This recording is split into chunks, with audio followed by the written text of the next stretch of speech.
of women cases can be because the law is much more serious today as compared to previous times when it comes to women rights, and another reason can be or that the LGBTQ community is a neglected and secluded section of the society, so even if they face harassment they are either neglected or blamed at. This slide is a reference to the comparative study performed in the previous slide showing the rates of cases reported at each police station in the three categories, that is queer, transgender and women, in the form of proportionate circles. The proportionate circle for the women cases is given in the next slide.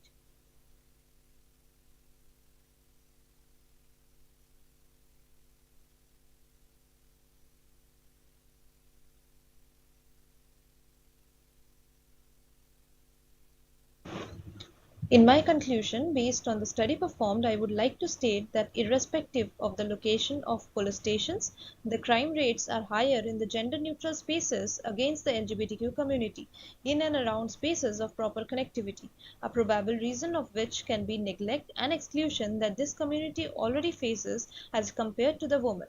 Last but not the least, I would like to state that stereotyping LGBTQ is not a way to treat these communities. They are no different than you. They are simply flesh and bones as you are. All they are looking for is to be treated with dignity and respect. They are looking for peace and equality. Though Section 377 has been implemented, yet there is a prevalence of differential treatment of this community. Besides all negative, there is a ray of hope. A long difficult journey has been covered from non-recognition to recognition in form of protecting laws, rights, pride events. But as of now, a real milestone is yet to be reached.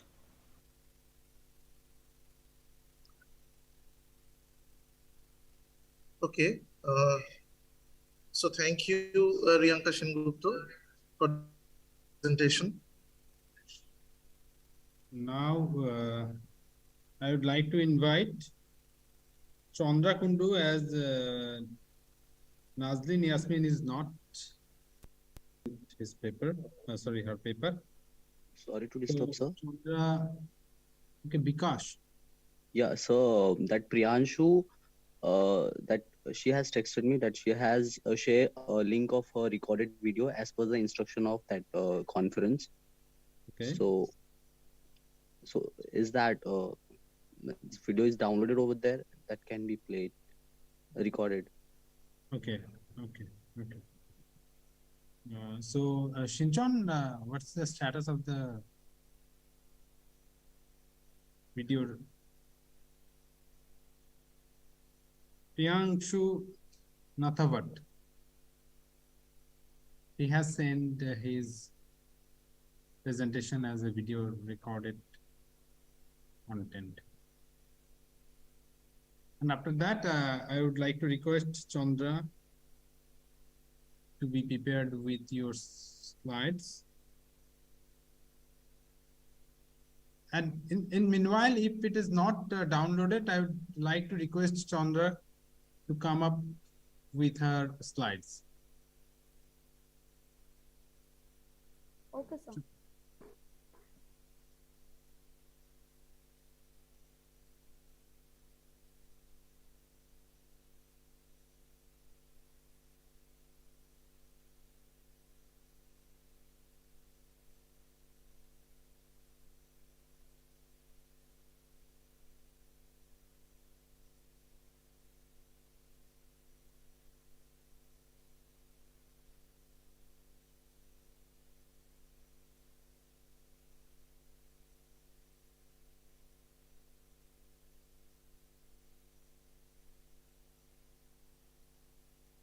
Sir, is it visible? Hello, sir. Yeah, slides are visible, but your sounds needs to be more louder so that we can hear you properly.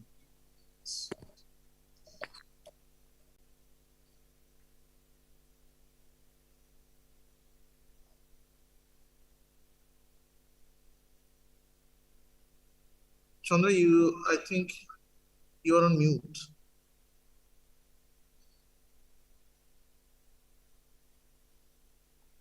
Good. Hello. Good evening, everyone. I am Chandra Kundu from Department of Geography, Adamas University. Today I am going to discuss on my topic. The slide is not changing. Yes, slides are not moving.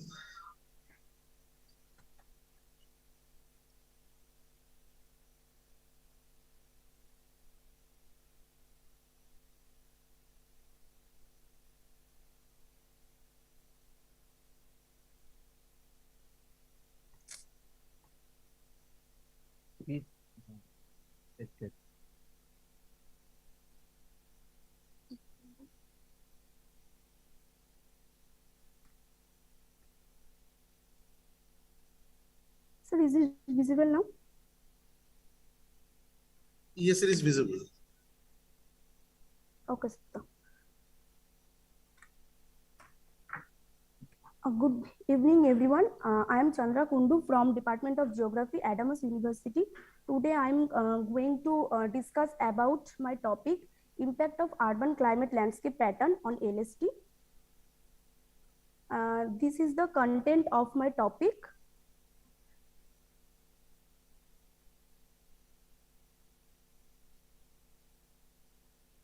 Chandra, put your slides in slide share mode.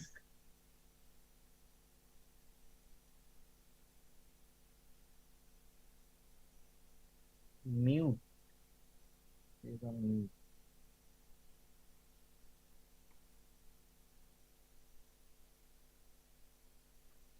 Sir, is it visible? Yes. Yes.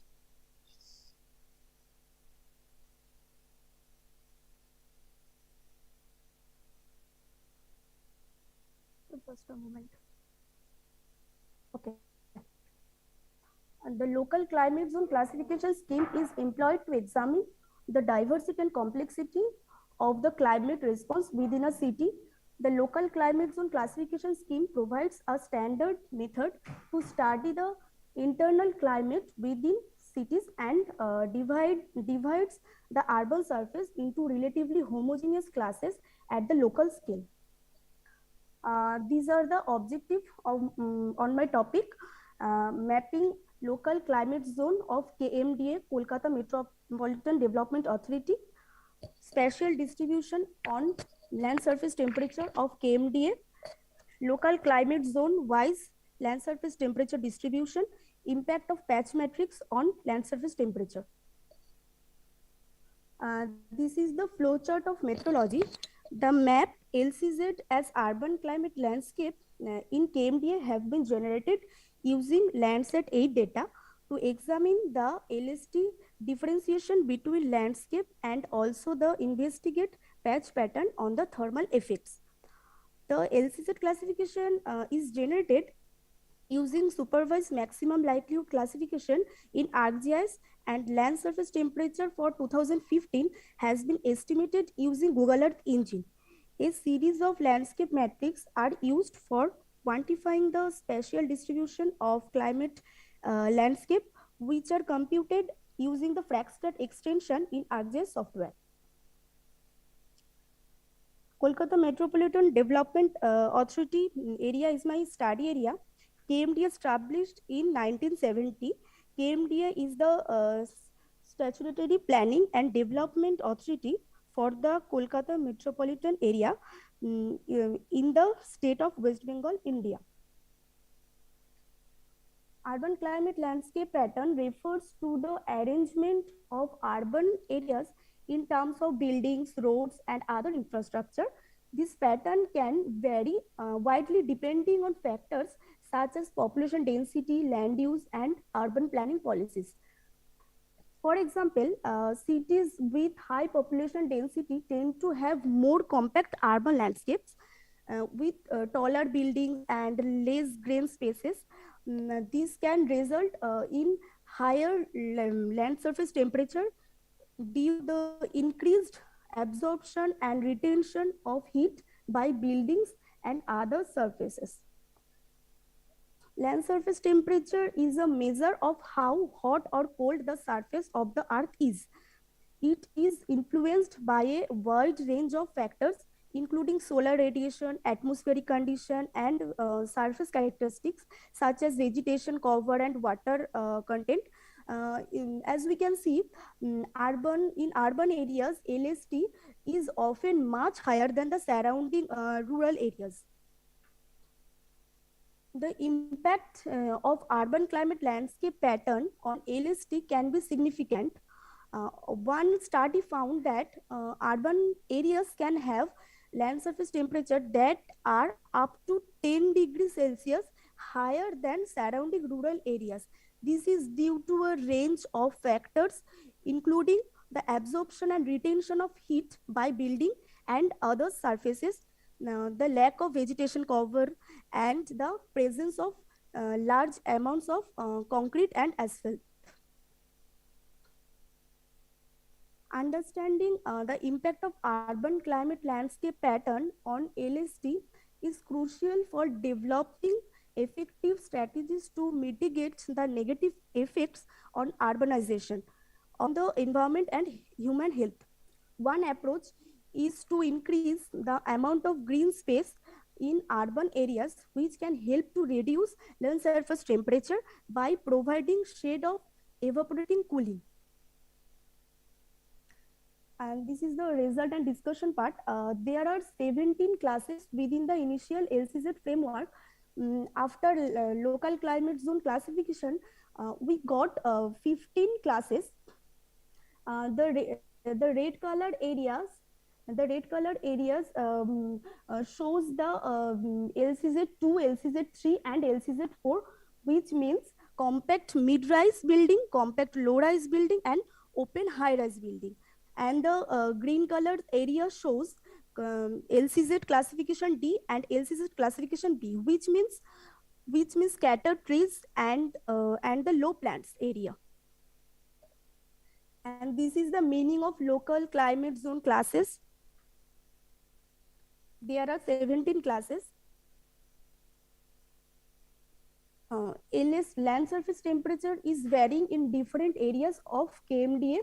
The center, as we can see, the center of KMDA has the highest land surface temperature than other cities.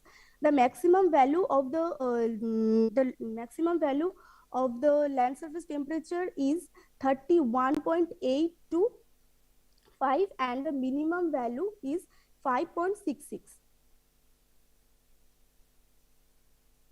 This graph shows the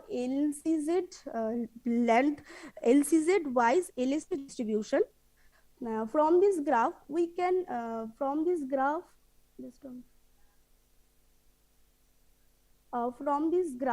we can see that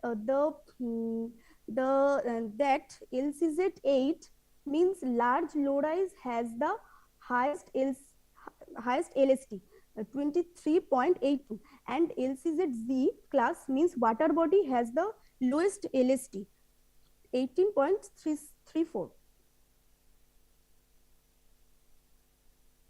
This table I got after calculating patch matrix of from ArcGIS software. Here we can see the mean perimeter area ratio and the edge density are the most important variable, because their value is high. They are very significant. And whereas mean patch fractal dimension and area weighted mean patch fractal dimension are less important variable because their value is low. This graph shows the relationship between the variables importance in the projection and variables. MPAR and ED value is higher than other classes.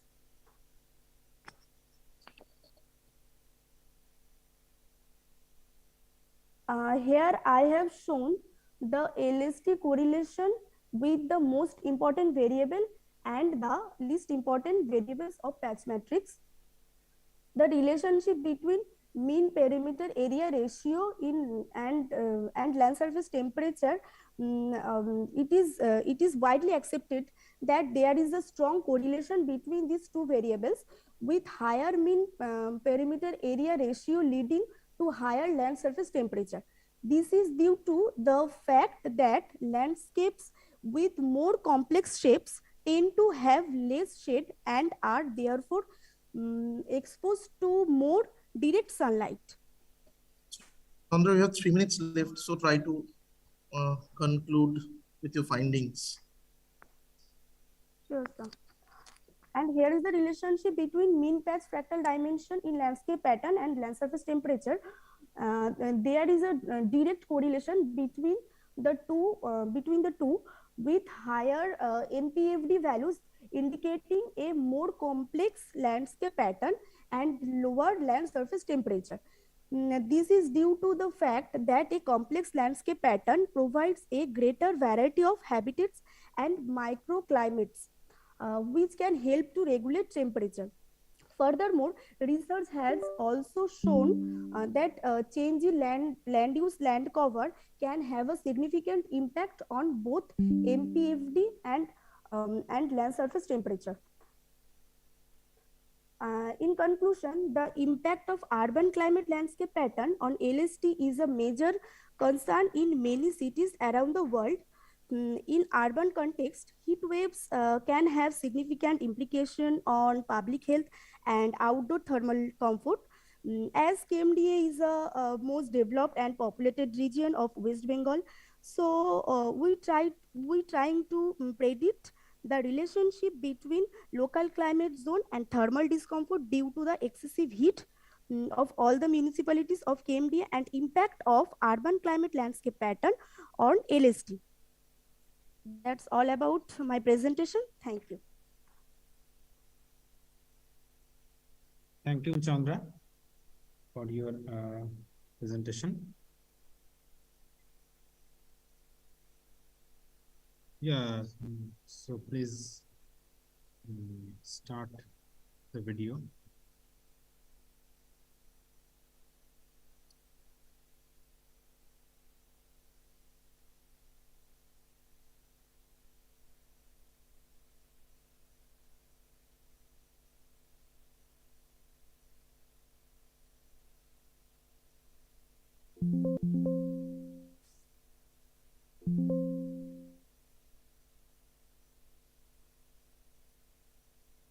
করতে তো পরে করে this.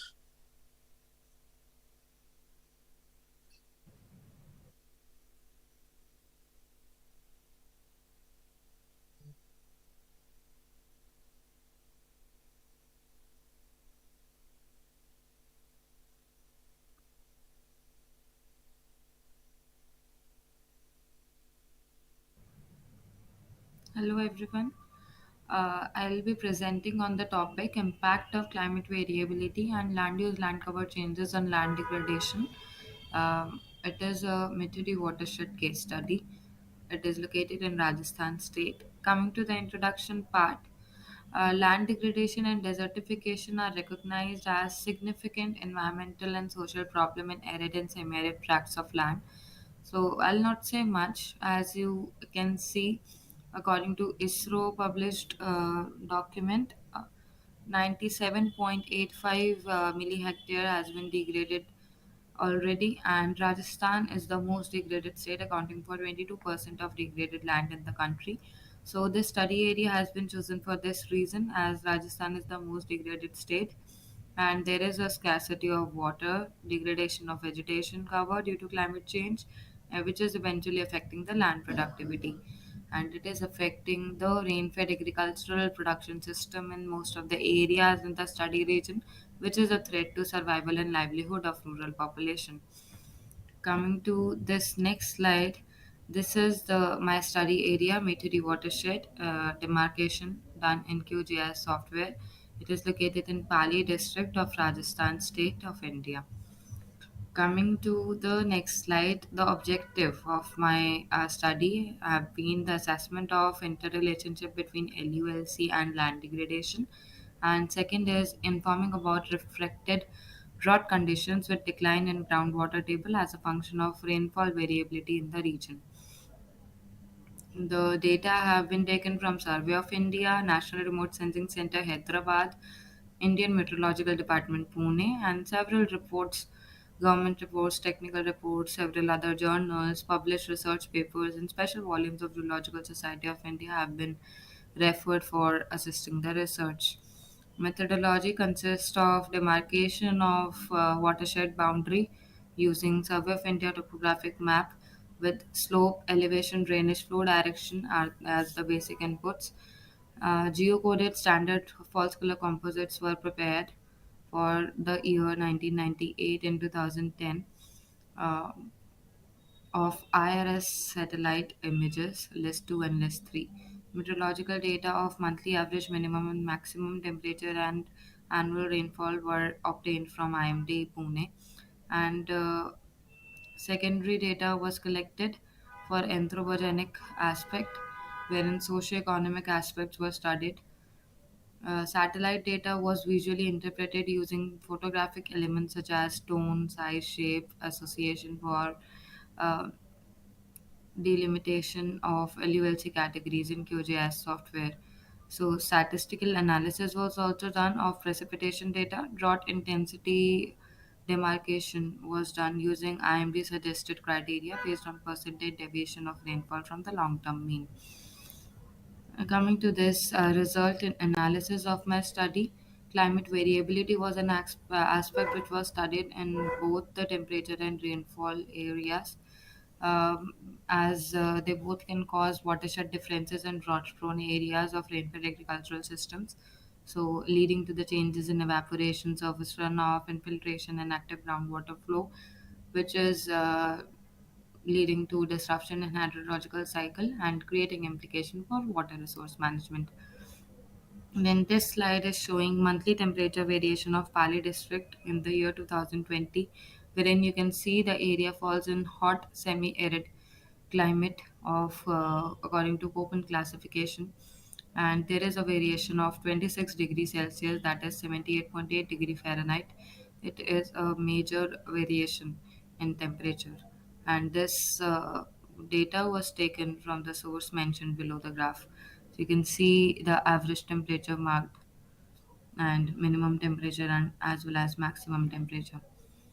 Coming to the next slide, statistical analysis of rainfall data was done. Data was taken from groundwater board report from Ministry of Jal Shakti for the years of 1971 to 2019. Total calculations for the district have been mentioned in the last row of the table, and other rows show the calculations for the blocks of the Pali district.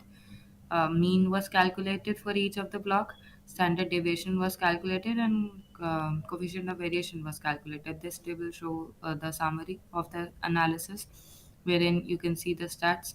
So basically, this statistical analysis shows that rainfall is quite erratic in the study region, and coefficient of variation is 39, which is high. So this high coefficient of variation reflect the significant intra and inter annual fluctuations in rainfall.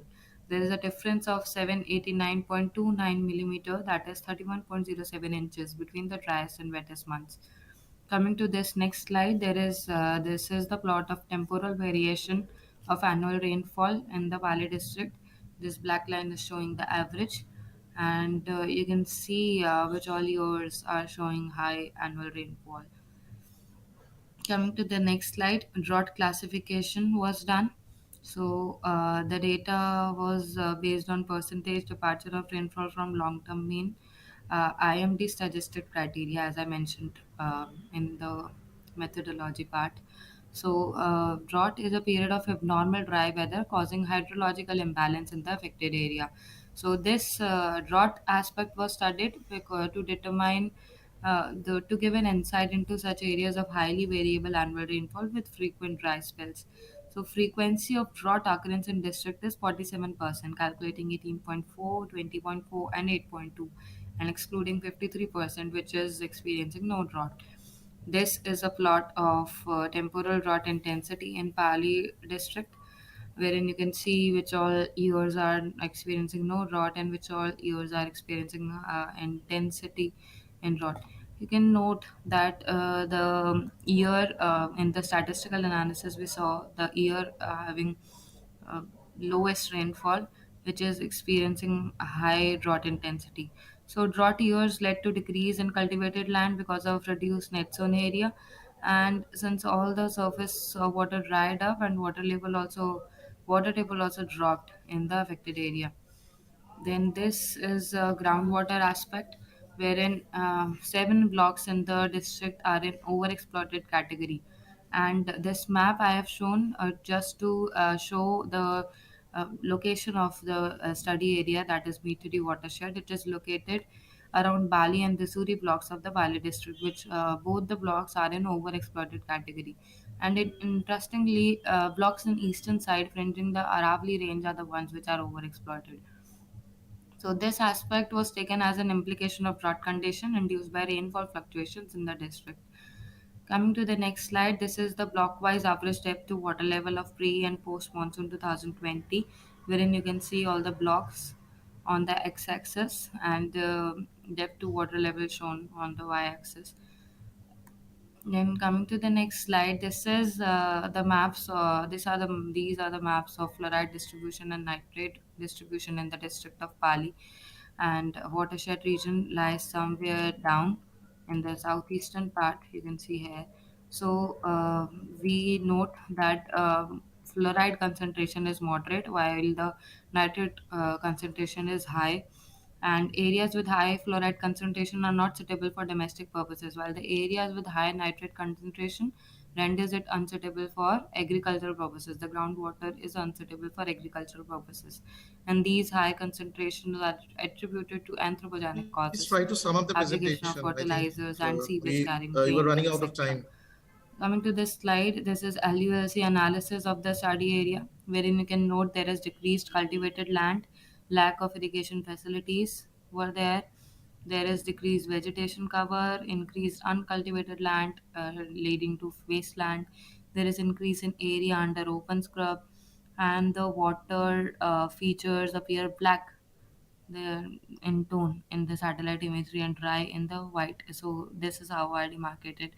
And significant increase in built up area may be indicating towards demand for residential land due to growth in population in the area.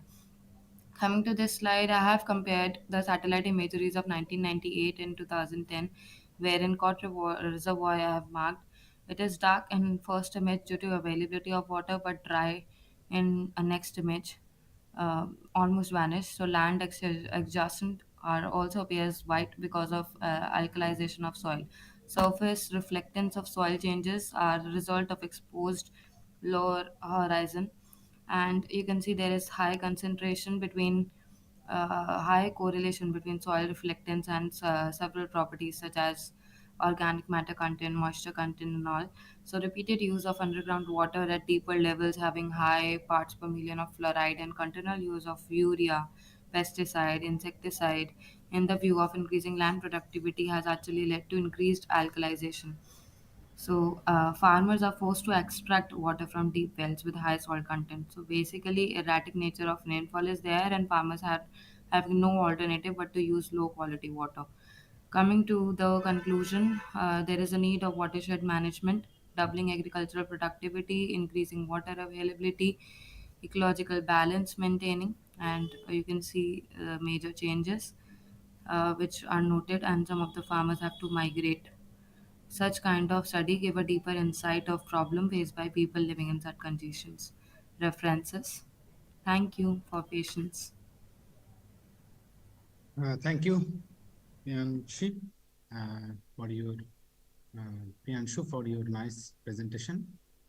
Now, here we concludes the technical session 3 for today.